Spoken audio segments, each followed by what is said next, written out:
تیرے خون سے کمانڈر فاروق تیرے خون سے کمانڈر فاروق تیرے خون سے اعوذ باللہ من الشیطان الرجیم بسم اللہ الرحمن الرحیم. کیونکہ کل پرسوں رات کیونکہ اس وقت انتظامات نہیں تھے، ہم نے یہاں پہ آ کے اعلان کیا تھا کہ ہماری لانگ مارچ کی کار اپنی جگہ برقرار ہے، برقرار ہے، برقرار ہے، انشاءاللہ برقرار ہے، انشاءاللہ برقرار ہے.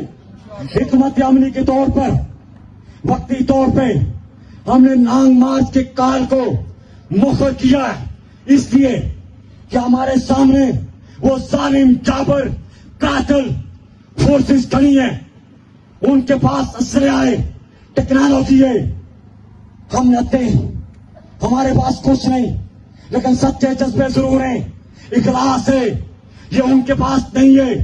وہ تنخواہ کی خاطر ہمیں مار رہے ہیں، وہ تنخواہ کی خاطر، پیسوں کی خاطر ہمارے سامنے بندوق کے تانے کھڑے ہیں.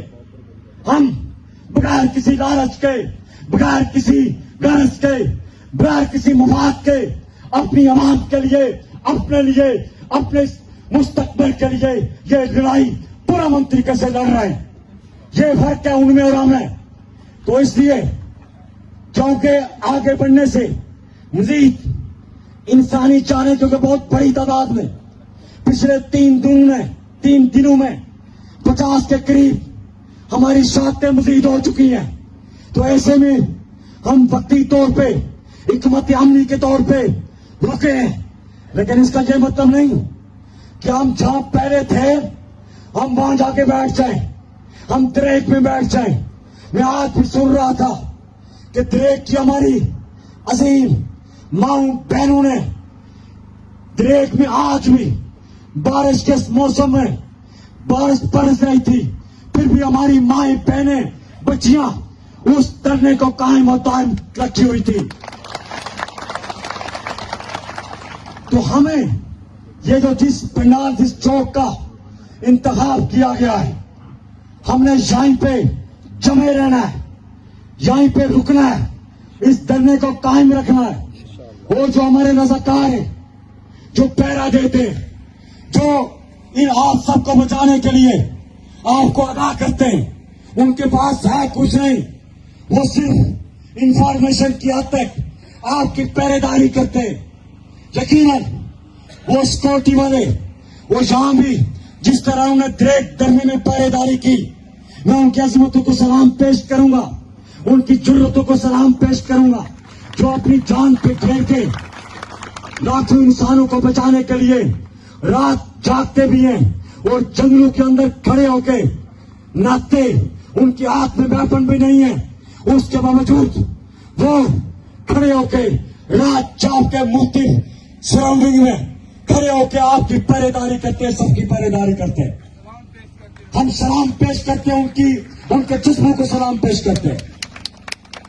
تو اس اعتبار سے یہاں پہ چیزوں کے بہت ساری چیزیں تبدیل ہو چکی. وہاں سے یہاں تک کا جو سفر ہے یہ بہت اہم سفر ہے، اس کو معمولی نہ سمجھیے گا.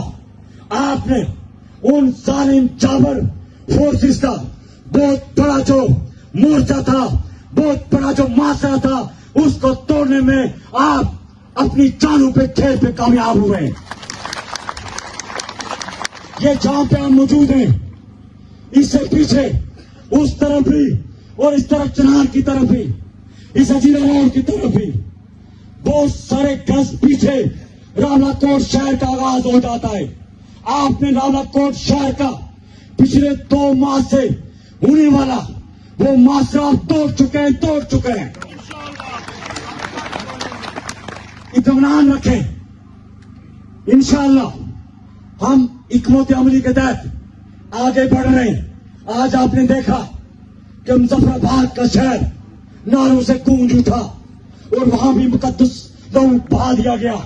اطمینان رکھیں، یہ تحریک انشاءاللہ پوری طرح جو کہ اس تحریک کو سکھانے کی کوشش کی جا رہی ہے، پروپیگنڈا کیا جا رہا ہے کہ راولا کوٹ کے گرد چند لوگ جمع ہیں، وہ دھرنا دے کے بیٹھے. حالانکہ اس دھرنے کے اندر میں سلام پیش کروں آپ بھمبر والوں کو, کوٹلی والوں کو, میرپور والوں کو, میرپور ڈویژن کے ہر چپے چپے کا. پونچھ ڈویژن تو میزبان ہے, پونچھ ڈویژن تو اس کی تاریخ ہے. ہم تو میزبان ہیں, ہم تو دعوے دار ہیں, امام ہونے کے دعوے دار ہیں, مذمتوں کے امام کے ہونے کے دعوے دار ہیں, شہداء کے وارث ہونے کے دعوے دار ہیں.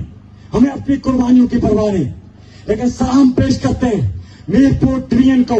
بریک ٹرنے سے لے کے یہاں تک میرپور کی ڈویژن کی ہر ضلع, ہر تحصیل کے ہر چپے چپے سے وہاں کے نوجوانوں نے اپنے آپ کی یہاں کی شہادتیں پیش کی. اسی طرح پونچھ ڈویژن جتنا بھی ہے, ہم تو میزبان ہیں, شہادتوں کے بھی میزبان, مذمتوں کے بھی میزبان اور مہمانوں کے بھی میزبان.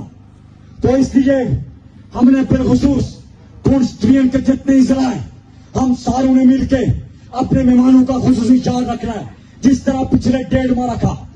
اور ایک اور بات کہ کوئی مذاکرات شاکرات نہیں ہو رہے, کسی قسم کے مذاکرات نہیں ہو رہے, کسی قسم کو ہم آپ کو اندھیرے میں نہیں رکھیں گے. اس پیرانہ سالی میں اس بزرگ کی حالت میں, اور وہ مریض بھی تھے, اور عمر کے اس حصہ میں ہمارا جو دوسرا بڑا بس ٹرمینل کے اندر جو دھرنا تھا, وہ روزانہ کی بنیاد پہ وہاں آتے بیٹھتے, اور 28 جولائی کو وہاں ان کو گولیاں لگی, جو آج ہم میں نہیں رہے, ہمیشہ کے لیے امر ہو گئے. اسی طرح ابھی اطلاعات ملی اور آپ کے سامنے جمعے کے بعد ہمارا بھمبر کا رہنے والا وہ عظیم نوجوان, وہ بھمبر کسکوما سے تعلق رکھنے والا شفاقت, جو جمعے کی نماز کی ادائیگی کے بعد باہر نکلا اور یہاں پہ اسے سنائپر سے فائر کر کے اسے بھی شہید کر دیا گیا. ابھی تھوڑی دیر قبل اس کی باڈی اس کی آبائی گاؤں روانہ کی گئی. اسی طرح ابھی اطلاعات آئی ہیں کہ مظفر آباد کے اندر, کیونکہ آج وہاں پہ عوام نے جرت کا مظاہرہ کر کے باہر نکلے, 2 شہادتوں کی خبر آئی ہے کہ مظفر آباد میں بھی 2 شہادتیں ہو چکی ہیں. تو یہ میں سمجھتا ہوں کہ یہاں کا جو حکمران طبقہ ہے, جو پاکستان کا حکمران طبقہ ہے, وہ اس ریاست پاکستان کو یعنی 8 اسٹیٹ بنانا چاہتا ہے. کوئی بھی اپنے حقوق کے لیے آواز بلند کرے گا, صحت کے لیے, تعلیم کے لیے, روزگار کے لیے, علاج کے لیے, یہاں پہ بنیادی حقوق کے لیے, حق ملکیت کے لیے, حق حکمرانی کے لیے, تو اسے اس پہ الزام لگا کے دہشت گردی کا نام دے کے, وہ بلوچستان ہو, وہ وزیرستان ہو, KPK ہو, یا پنجاب کا کوئی علاقہ ہو, یا سندھ کا کوئی علاقہ ہو, یا ریاست جموں کشمیر کا جو پاکستان کے زیر انتظام ہے وہ علاقہ ہو, جہاں بھی کوئی حق کی بات کرے گا, حق کا علم اٹھائے گا, اپنے حقوق کی بات کرے گا, حق کی خاطر آگے بڑھے گا, نتا بڑھے گا, پرامن بڑھے گا, پھر بھی اسے دہشت گردی کا لیبل لگا کے اسے شہید کرنے کی یہ جو پالیسی ہے, یہ پاکستان کے مقتدرہ اداروں کی طرف سے ہے, حکومت پاکستان کی طرف سے ہے.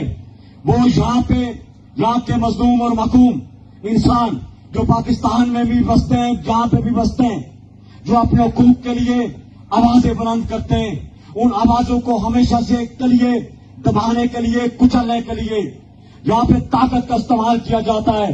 لیکن میں انہیں متنبہ کرنا چاہوں گا کہ طاقت کا نشہ فرعون کو بھی تھا, شداد کو بھی تھا, طاقت کا نشہ نمرود کو بھی تھا, طاقت کا نشہ یزید کو بھی تھا. لیکن تاریخ نے یہ ثابت کیا کہ یہ جو فورسز ہیں, جو فوج افواج ہیں, جو ساز و سامان ہے, یہ طاقت نہیں ہے. حالات اور وقت اور تاریخ نے یہ ثابت کیا کہ وقتی طور پہ ان کی جو طاقتیں تھی, انہوں نے ہر دور کے اندر حق کے لیے جو آواز اٹھی تھی اسے دبانے کے لیے انہوں نے طاقتوں کا استعمال کیا, افواج کا استعمال کیا. وقتی طور پر بہت ساری تاریخ کے تاروں کے اندر وہ فدایات ہو گئے, لیکن کامیابی کا زرہ ان کے نام نہیں گیا. جس طرح کربلا کے اندر وقتی طور پہ امام حسین رضی اللہ تعالیٰ عنہ نواسہ رسول اور ان کے تمام ساتھیوں کو ان کے سر قلم کر دیے گئے, معصوم بچوں کو شہید کر دیا گیا, بچیوں کو شہید کر دیا گیا, عورتوں کو شہید کر دیا گیا. وقتی طور پہ یزید نے فتح کے ڈنڈے گاڑے. اس حد تک تذلیل کی نواسہ رسول کی اس کے سر مبارک کو نیزے پہ لٹکایا گیا.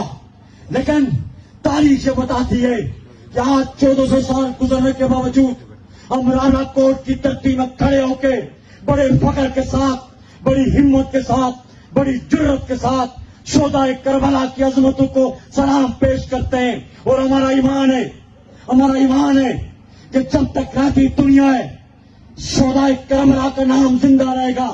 آج کسی کو نہیں پتا وہ جو کربلا کے اس میدان کے اندر جب امام حسین نے خطاب کیا تھا اس یزید کے لشکر سے بھی تو ایک شخص نکلا تھا, وہ ان کے نام سے جو اس لشکر سے نکل کے امام حسین کے ساتھ آ کے شامل ہوا تھا. آج جو لوگ بیرون ملک چاہتے ہیں, عراق چاہتے ہیں, وہ یہ بتاتے ہیں کہ اس حر کی قبر پہ روزانہ ہزاروں لوگ اس عظیم شہید حر کی قبر کی زیارت کرتے ہیں. روزانہ حضرت امام حسین کی قبر پہ ان کی زیارت کرتے ہیں. پوری دنیا بھر میں امام حسین کو, ان کی جرتوں کو, ان کی شہادتوں کو سلام پیش کیا جاتا ہے. لیکن کوئی نہیں جانتا کہ شہداد کی قبر کہاں ہے, یزید کی قبر کہاں ہے, شمر کی قبر کہاں ہے, ابن زیاد کی قبر کہاں پہ ہے. تو میں یہ آپ سے کہنا چاہتا ہوں کہ ہمیں فخر ہے